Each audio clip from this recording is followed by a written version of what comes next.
Jadi saya membuat standar, saya harus memiliki tempat tinggal yang tetap, saya harus memiliki unit usaha yang bisa menghidupkan segalanya. Terus saya juga kalau udah punya unit usaha, saya punya banyak waktu untuk keluarga. Nah gitu-gitulah idealisnya kan. Bertahun-tahun, itulah titik-titiknya di mana saya tuh konflik dengan diri sendiri. Oh, akhirnya konflik. Banyak ya? Banyak banget, tapi nggak ngefek. Kenapa? Karena setiap resiko yang kita hadapi, orang yang menyinggung itu nggak pernah berpartisipasi. Oh iya. Nyinggung-nyinggung aja. Kan gitu ya. Kasih modal buat nikah kagak. Kapan nikah katanya.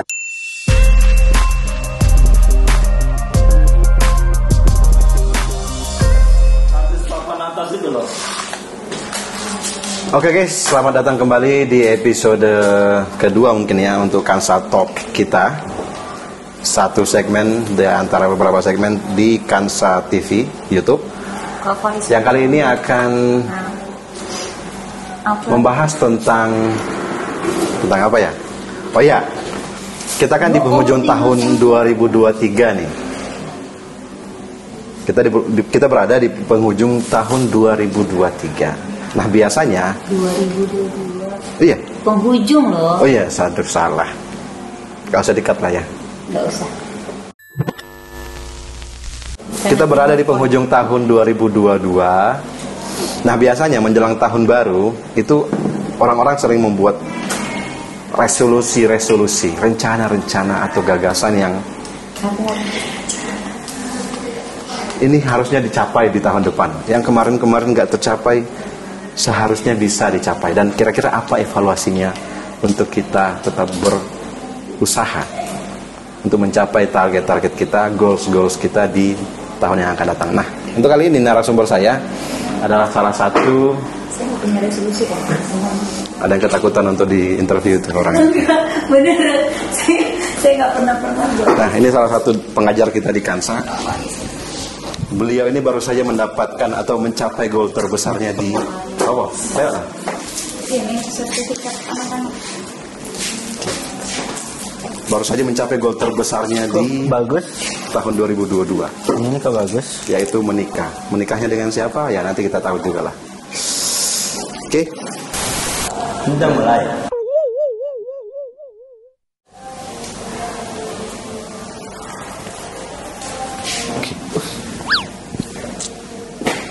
Ganteng lah. Udah.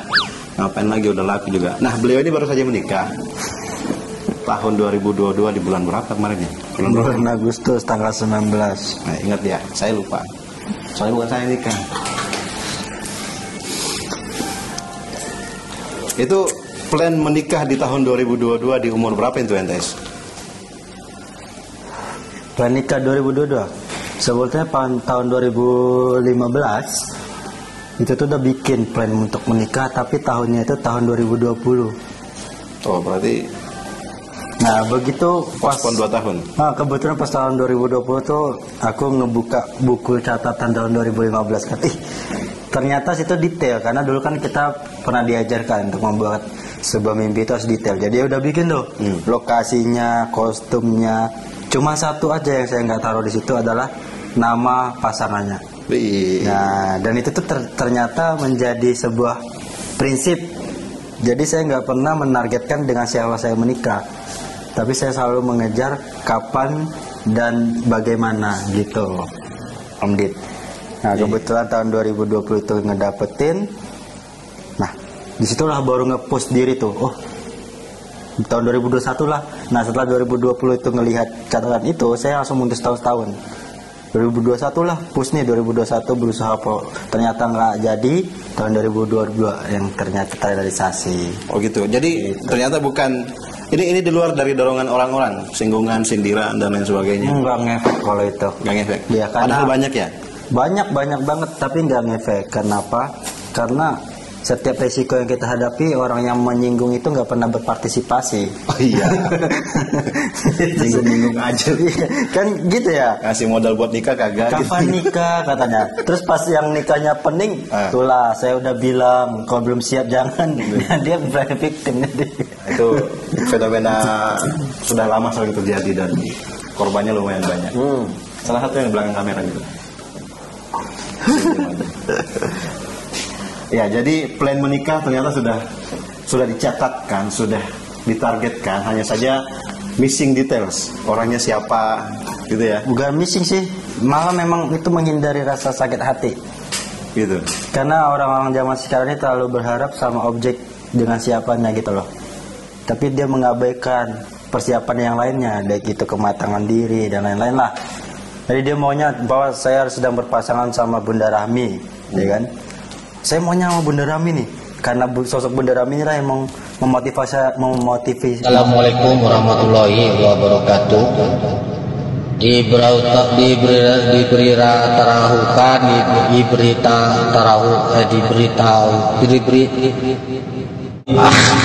Motivasi saya untuk menikah kan, potong-potong nih saya nabung nih. Nah, Begitu saya tabung nggak jadi, frustasi.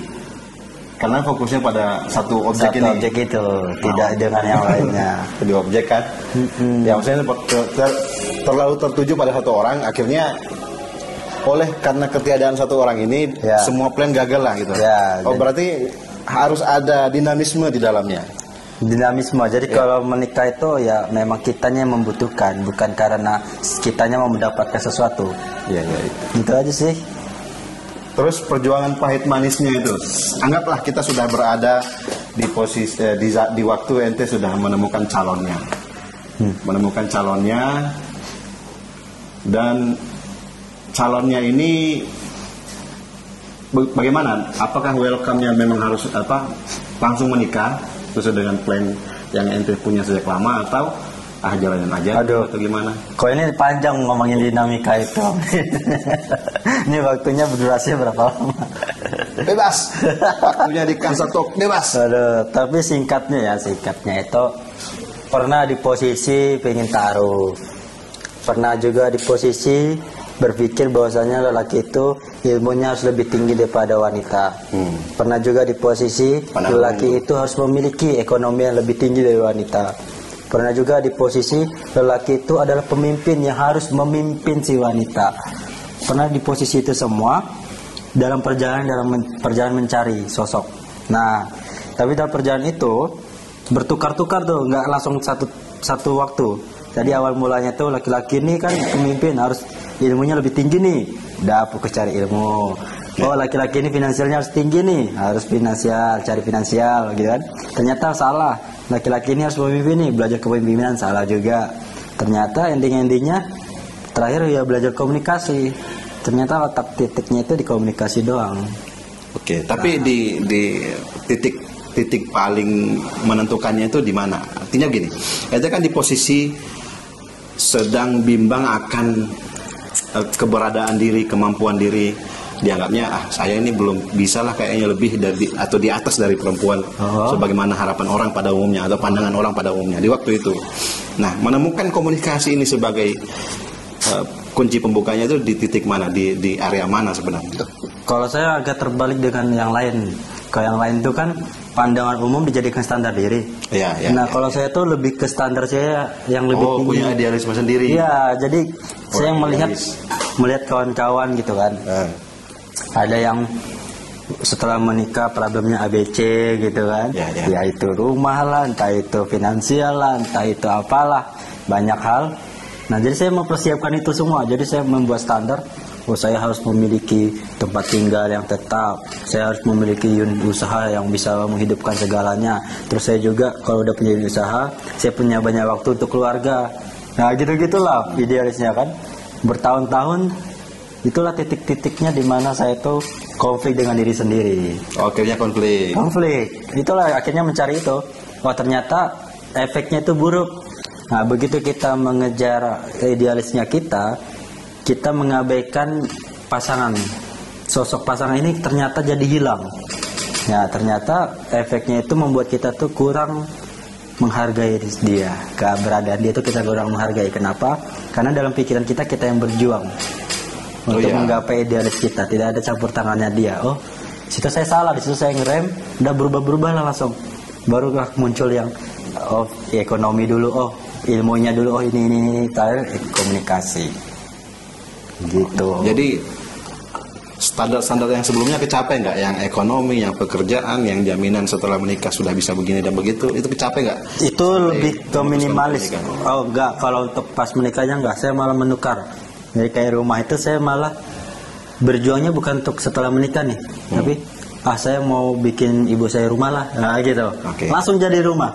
Tapi kalau saya untuk persiapan nikah nggak jadi. Oh iya. Jadi menemukan the bigger cause, alasan yang lebih sehingga effortnya pun lebih gitu ya. Bukan sekedar karena target pengen kawin doang. Nah, akhirnya harus punya rumah. Toh akhirnya sudah punya rumah dan alhamdulillah sudah menikah setelah memiliki rumah gitu loh. Keren. Di umur berapa ya, Tis? 28. Kalau bangunnya dari 26. Umur 26. Nah, 2 tahun membangun rumah, mencicil dan memperbaiki. Akhirnya sudah punya. Padahal rumahnya sudah bukan jadi prioritas lagi setelah mendapatkan orang yang tepat. Ya, betul. Rumah itu bukan jadi hal prioritas lagi, bukan menjadi seperti syarat yang sebelumnya. Betul. Nah, ini yang sering terjadi pada orang yang menggagaskan akan impian-impian, capaian-capaian mereka. Makanya yang sedang bikin resolusi di tahun depan itu hati-hati. Harus ada tolak ukur juga. Apakah ini betul-betul bersumber dari kebutuhan atau hal yang kita wujudkan dalam hal kemaslahatan yang besar, atau memang sebuah pencapaian pribadi aja untuk gengsi-gengsian misalnya. Ya, itu ada proses lah untuk mengetahui itu yang mana yang baik yang mana. Nah, sekarang sebagai informasi juga nih, Kak Faiz ini sedang menunggu anak pertamanya. Jadi setelah pernikahan yang pertama juga ya. Semua yang pertama ini. Ya, pasangan muda kita ini sedang menjelang atau menunggu anak pertamanya yang insya Allah berapa bulan lagi? Bulan berapa kalau di ini? Sekitar bulan 6 atau bulan 7. Oke, bulan 7 ya. Semoga sehat-sehat sang ibu sampai melahirkan ya. Di waktu video ini direkam, itu pernikahan dari bulan 8 dan langsung dikaruniai anak. Sekarang sedang program bulan 9 lah itu. Bulan 9 ya. Dapatnya. Langsung dapat kabar. Ya, cepat. Nah, sekarang terkait target ke depan nih, apakah kalau bisa menyimpulkan ya, ente itu kayak membuat target-target itu strict dan juga penuh. Kalau gue bilang sih disiplin sih ya, karena jauh lebih detail dari cara saya menentukan target-target. Nah, ke depan ini atau minimal di 2023 ini proyeksi Anda itu seperti apa? Ada habit saya dalam menentukan target Om Dit sebenarnya. Nah, habit saya itu saya bermimpi tinggi, tapi dalam berpikir kontras. Ada berhasil, ada gagal. Memang kalau belum terbiasa, stresnya di awal. Jadi orang tuh mikirnya itu, lu ngapain sih mikir hal yang belum terjadi? Lu ngapain stres kayak gini gitu loh. Ya. Bagi orang-orang yang tidak tahu konsep saya berpikir. Nah, padahal efek baiknya adalah begitu kecapai seandainya berhasil, kita membumi. Karena kita sadar, alhamdulillah tidak terjadi efek yang kita pikirkan terburuk gitu.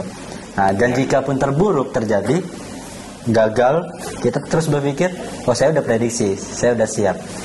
Nah, kita tinggal ngelakuin aja tuh mental-mental kita yang udah kita persiapkan. Nah, melatih mental itu, melatih mental siap menerima kegagalan, melatih mental bahwa tidak semuanya goal atau tujuan itu tercapai. Itu seperti apa ente mendidik diri sendiri? Mencari solusi.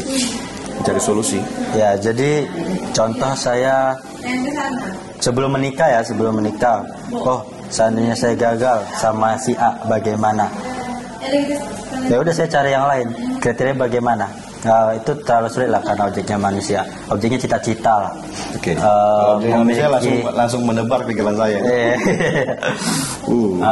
Apa contoh paling umum ya?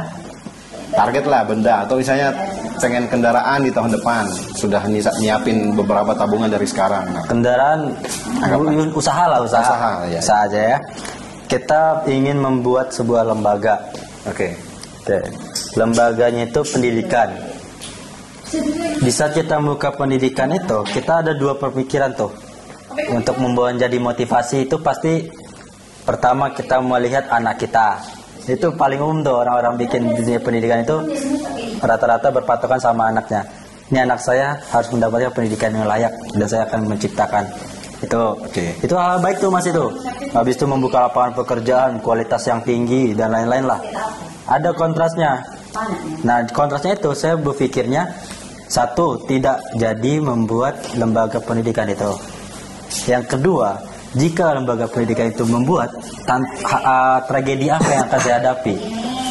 Nah, itu saya pikir sedetailnya. Jadi masalah detailnya itu lebih ke masalah-masalah jika saya mendapatkan tidak tercapai dan lain. Dan itu saya harus cari solusi. Oh, kalau saya membuat sekolah gagalnya itu ternyata di dinas pendidikan. Kenapa? Oh, ternyata saya kurang dekat. Oh, berarti dari sekarang saya harus mulai dekat nih sama orang dinas. Nah, gitu loh Om Dit. Oh, dekat. Dekatnya ini dekat apa? Dekat itu komunikasi. Kan kita kalau tak kenal maka tak sayang lah. Tak sayang, tak dilancarkan. Enggak, secara emosional.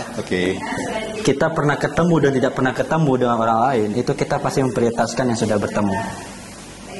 Ya kan? Apalagi pas ketemunya ditraktir. Sambil ngopi. Gitu. Sambil ngopi salam-salaman. Jadi kembali lagi ke topik itu. Satu itu, yang kedua problem apa lagi nih? Oh, ternyata kurikulumnya gagal. Bagaimana cara motivasi? Itu maka saya tuh stres banget di awal bermimpi. Nah, makanya itu begitu saya memiliki bermimpi, saya akan stres di awal, berpikir kritis, mengkritisi diri sendiri, mensimulasikan yang terjadi di masa depan. Itu bakal berlangsung mungkin hitungan bulan, bukan hari lagi. Oh ya, jadi dalam merangkai sebuah target pun nanti kayak membuat simulasi yes and no-nya gitu ya. Ya. Jadi kalau misalnya berhasil, berhasil sesuai target. Kalau nggak berhasil, what to take misalnya, apa pelajaran dari sini, apa yang terjadi, bagaimana kok bisa nggak kedeteksi gitu. Oke. Malah begini loh, kalau dari sudut pandang saya nih, orang yang malas bikin rencana, menghabiskan energi untuk berbuat seperti itu dalam hal mewujudkan mimpi aja sudah lelah. Betul. Sudah capek. Betul. Ngepikiran, ini kendalanya ini, kira-kira saya harus kayak gini nanti seperti ini. Mikir di situ aja saya sudah capek, macam mana? Tapi tahu nggak kenapa saya kayak gitu? Karena saya tuh nggak suka membaca, saya nggak suka nonton YouTube. Tapi saat momen itulah saya belajar. Jadi ngisi database sebenarnya Om Dit, secara kita tidak sadar. Jadi begitu kita berpikir nih, gue mau jadi orang hebat, gue pelajari teknik bagaimana orang jadi orang hebat, gue pelajari tantangan saat menjadi orang hebat, dan gue punya ilmunya jadinya gitu. Secara tidak sadar kita tidak di posisi sana, tapi kita sudah setara. Database-nya itu kita pelajari terus gitu. Tapi ya keren sih, artinya menjebak diri untuk bisa ngupgrade secara sadar itu ya diawali dengan menggagas. Ya, iming-iming lah itu, iming-iming berhasil motivasi. Artinya ente menemukan lubang di situ. Oh, saya belum punya capability di situ, saya isilah dengan belajar gitu ya. Iya. Jadi database saya itu banyak dari hasil simulasi saya sendiri. Jadi saya sering bermain di dalam pikiran saya, jika saya menjadi ini, saya persiapin tuh. Jadi kalau catatan saya itu banyak, walaupun nggak bisa saya baca lagi. Nah, yang pada realita ini berhasil dan memiliki dan mempunyai hasil lah. Artinya ente sudah tahu proyeksi akan hal ini, saya harus mempelajari ini. Akhirnya ente kan mempersiapkan diri belajar tentang hal itu. Setelah pada waktunya ternyata tercapai dan ternyata ente sudah pada posisi siap seperti itu. Pernah nggak kejadian itu real berubah? Jadi gini, saya mendapatkan nih semua titik lemah dari sebuah profesi atau sebuah tujuan. Nah, dan secara tidak langsung saya menemukan titik lemah saya. Nah, di saat itu saya mencari partner. Dan artinya enggak gini, itu kan ente kan lagi merancang sesuatu nih untuk di masa yang akan datang. Di masa yang akan datang itu ente sudah bikin list kendala yang bakal terjadi, obstacles lah, rintangan dan lain sebagainya, dan ente mempersiapkan diri untuk menghadapi rintangan itu, ya kan? Ini pernah kejadian nggak? Dan akhirnya ente pada posisi yang di masa depan itu bilang, wah untung aku belajar ini kemarin nih. Akhirnya pas kejadian saya sudah memiliki. Kata untung itu hilang Mas di saat kita mempersiapkan. Oke. Yang aku bilang itu. Jadi begitu kita berpikir kita berhasil, kita tuh sudah memposisikan orang yang berhasil. Mulai saat kita berpikir bagaimana cari orang berhasil. Jadi begitu kita mikir nih, gua mau jadi sosok pemimpin yang seperti ini. Kita belajar. Nah, secara kita dalam belajar itu, ya kita udah menjadi sosok itu sebenarnya. Jadi ya udah kita belajar terus aja dan endingnya tuh nggak akan dapet. Jadi begitu kita belajar, ya konsep belajar kan kita semakin belajar semakin bodoh ya. Semakin nggak tahu gitu. Semakin nggak tahu, semakin banyak hal-hal yang kita nggak tahu lah di dunia ini kan. Sama, saya mau persiapkan jadi pemimpin seperti ini.